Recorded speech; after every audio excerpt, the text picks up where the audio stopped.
बात करेंगे student visa के रीसेंट रिजल्ट्स के बारे में, जनवरी इनटेक के बारे में और कौन से स्टूडेंट्स हैं जिनका जनवरी इनटेक मिस होने की संभावना है।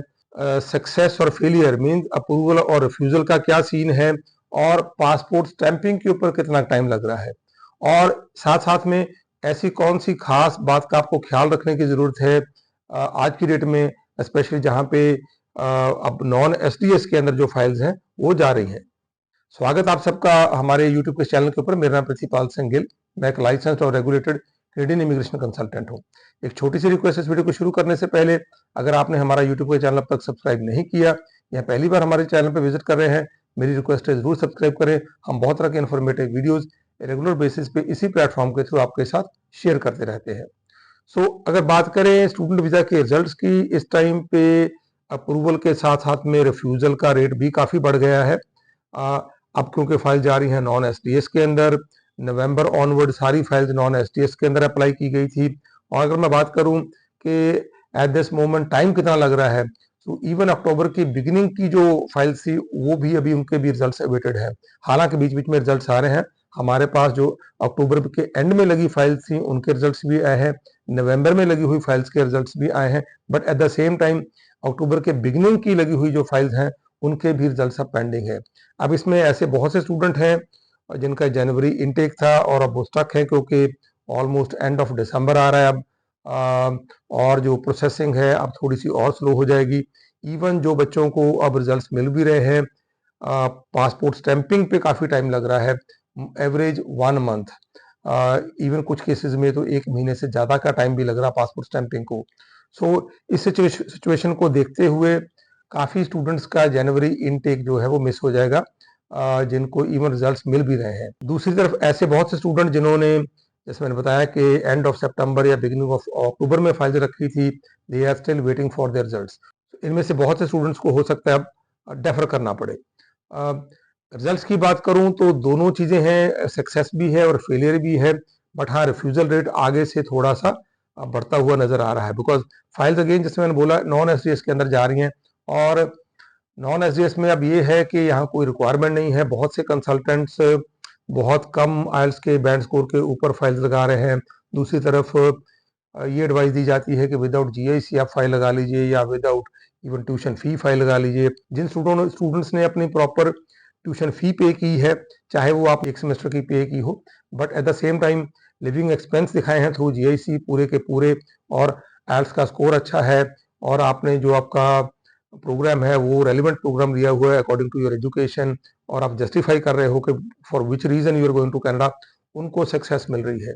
दूसरे जो स्टूडेंट्स हैं जिन्होंने सिर्फ वीज़ा लेने के लिए ही लगा दिया, उनका वहाँ पे फेलियर बहुत ज़्यादा है। ये हमारे 3 रिसेंट पीपीआर्स हैं। इनमें 2 स्टूडेंट ऐसे हैं जिनके प्रायर वीज़ा रिफ्यूजल थे, सो उनको भी वीज़ा ग्रांट हुआ है। एक हमारा ये पासपोर्ट स्टैंप होके भी आया है।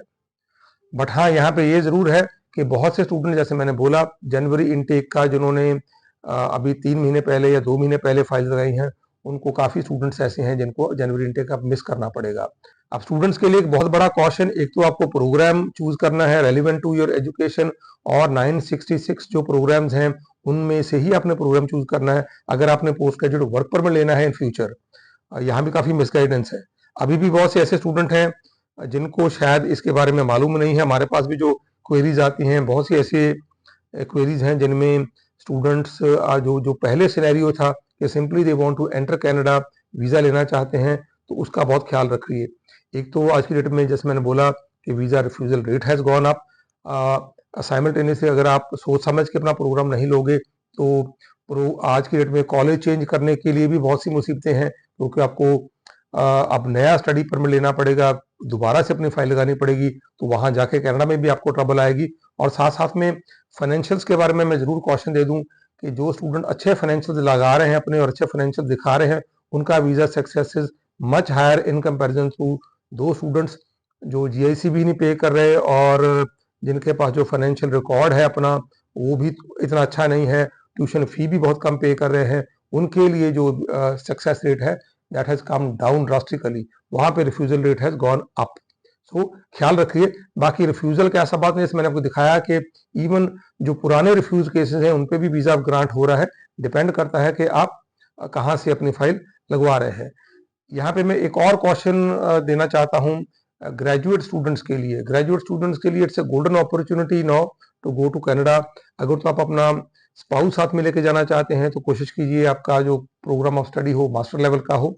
अदरवाइज ऑल्सो आपको ये बहुत खास ख्याल रखना पड़ेगा, पीआर के लिए हमेशा ही बहुत अच्छी अपॉर्चुनिटीज होती हैं ग्रेजुएट स्टूडेंट्स के पास, बट बहुत से ग्रेजुएट स्टूडेंट्स जो इलीगल एजेंट्स हैं या इलीगल इमिग्रेशन कंसल्टेंट्स हैं कनाडा के, which are not licensed with CICC, उनके थ्रू आप अपनी फाइल्स अप्लाई करते हैं तो वहां पे आपको once you graduate from Canada even आपको वीजा मिल जाता है, बट जब आप ग्रेजुएट करना से हो जाते हो पीआर के लिए आपको बहुत सी दिक्कत आती है। सो कोशिश कीजिए कि आपकी जो फाइल है वो एक licensed regulated Canadian immigration consultant handle करे, ताकि आपको गाइड कर सके कि आपके लिए ना सिर्फ रेलिवेंट प्रोग्राम कौन सा है कनाडा के अंदर, बट साथ साथ में आपके लिए पीआर की अच्छी ऑप्शन अपॉर्चुनिटीज क्या हो सकती हैं इन फ्यूचर। आपकी कोई स्टडी वीजा की फाइल है, विजिटर वीजा की फाइल है, वर्क परमिट की फाइल है या पीआर की एप्लीकेशन है या इवन आपका कोई रिफ्यूज केस है, जरूर हमें कंसल्ट करें। हमारे नंबर सामने डिस्प्ले हो रहे हैं।